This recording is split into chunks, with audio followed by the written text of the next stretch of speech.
Hey, seventh grade. We had an excellent Zoom session this morning where we discussed the coronavirus, minimum wage, how it's impacting the global economy. And also, we looked at the question, how is the world going to look after this coronavirus pandemic? And how is our fragile economy and our fragile interconnectedness and network going to be affected going forward?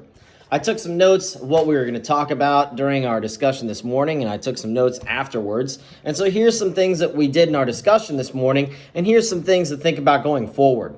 All right, minimum wage. We know the minimum wage is the lowest amount of wage a person can get paid for doing a task or a job. In the United States, for 1 hour's worth of work, it's $7.25 an hour.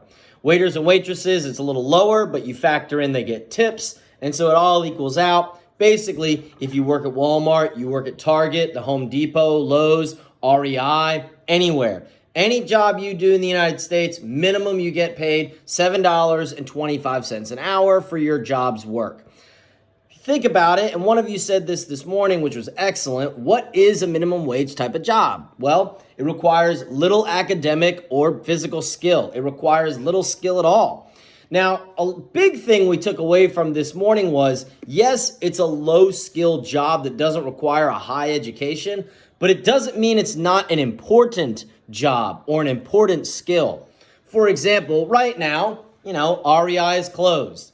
The grocery stores are open. Consignment shops are closed. McDonald's is open. Grocery stores are open. Those are important things. Like, I'm upset that REI is closed, but I'm thankful the McDonald's drive-thru is open so I can get a McDouble for $1.29. The point is that just because it's a minimum wage job doesn't diminish the fact that it is an important job. The Amazon drivers that drive by all day long, they're not making $70,000 a year. They're on a low wage job skill as well. And so what we really need to understand is that now in this economy and what we've seen in our globalization unit is that the fragility or the fragileness of our nation really is impacted by the minimum wage workers. If you really think about it, with places like REI that are closed, that doesn't need to stay open. That's not a necessary business or entity. But why does the bike shop stay open up the street? Like there's a Mexican restaurant at the end of the street that's closed down. Why don't they do takeout? Fellini's and La Fonda are closed. Why don't they do takeout? But Rosati's does takeout, and Taco Mag does takeout. What we're seeing, though, in this globalization pandemic is that we're going to see a complete reevaluation of the economic system in our nation. We're going to see a complete reevaluation and a completely redrawn structure of how Macy's employs their workers. We're going to see how Ford employs their workers.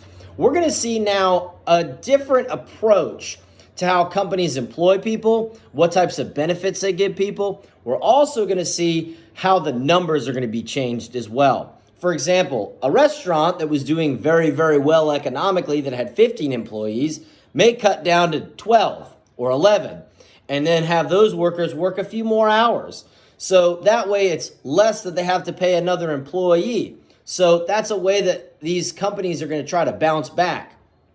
Companies like REI, only shipping goods over the internet. I'm sure when they get back to being open, there'll be a lot of sales. Companies that are local and small are offering a lot of online retail sales. So what we're seeing in this globalization pandemic is that the economy is actually struggling a lot. But those that are working in the necessary minimum wage jobs, their jobs are ever so important. When have you ever thought to yourself, man, I'm really happy that Target's open right now and I value these employees? You probably haven't thought that, but now you really do.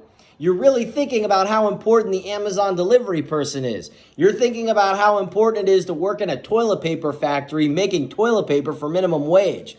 That's kind of a big deal right now.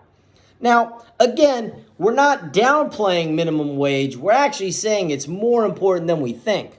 So how do we define what's an essential job or business? In this idea of a globalized economy, in our global market, how are we now going to impact and how are we going to be rebounding from this? We talked about how the government is sending people a stimulus check so that people are going to get $1,000 check, $1,000 plus check, and that children are going to be counted as dependents for their parents. So you have 3 kids, $500 a kid, $1,500 for your kids. How is that going to impact the economy? From a global standpoint, the United States is hoping that this $2 trillion package deal, stimulus package deal, is going to help reboot the economy, and also that it's going to help pad some of the pockets. As we've seen, a third of Americans literally don't have enough money to live past 1 month in their savings account. After that, they're in debt. And so what we're seeing is that in terms of an interconnected world, in terms of a global network of trade, financially, we're struggling because of how interconnected we are. One country can literally shut down the entire world. And if you think about it, one country is where this all started. Over 160 countries are now affected. 97% of Americans are living in stay-at-home shelter-in-place environments. And because of that, that shows how our global network is so crushed. You guys are taking digital learning lessons from your teachers. That too shows you that even though we can't physically go to school, it is imperative, it is important that schools remain open. It is imperative and important that we see takeout restaurants stay open, that grocery stores are limiting the number of customers come in. We always made fun of hand sanitizer when it first came out. Now it's one of the most expensive and important commodities out there. So it's interesting how in a global network, something could literally go from here to just escalating quickly up to the ranks beyond what we can believe. And then realizing that pandemic, that important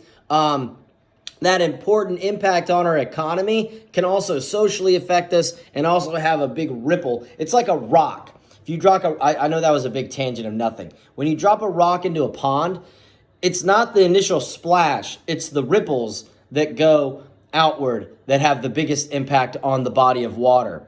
We're seeing that this pandemic is the rock, and we're seeing that the United States' economy and the jobs and our infrastructure and how the government's responding are the ripples in the water. One of the things we need to also understand too is, how are we going to recover from this? How is the government going to ensure that something like this doesn't happen again?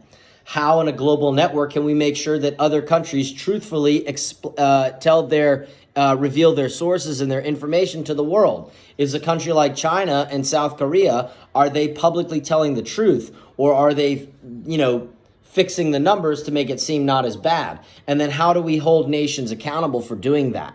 It's all really complicated, but I think what we've really learned from our globalization unit with the coronavirus discussion is that we've learned that the global economy and the global network and our social interconnectedness is far more complicated than we ever would have thought.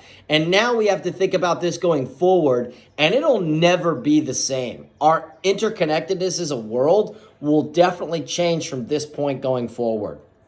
I hope you enjoyed this unit on our globalization and coronavirus discussions.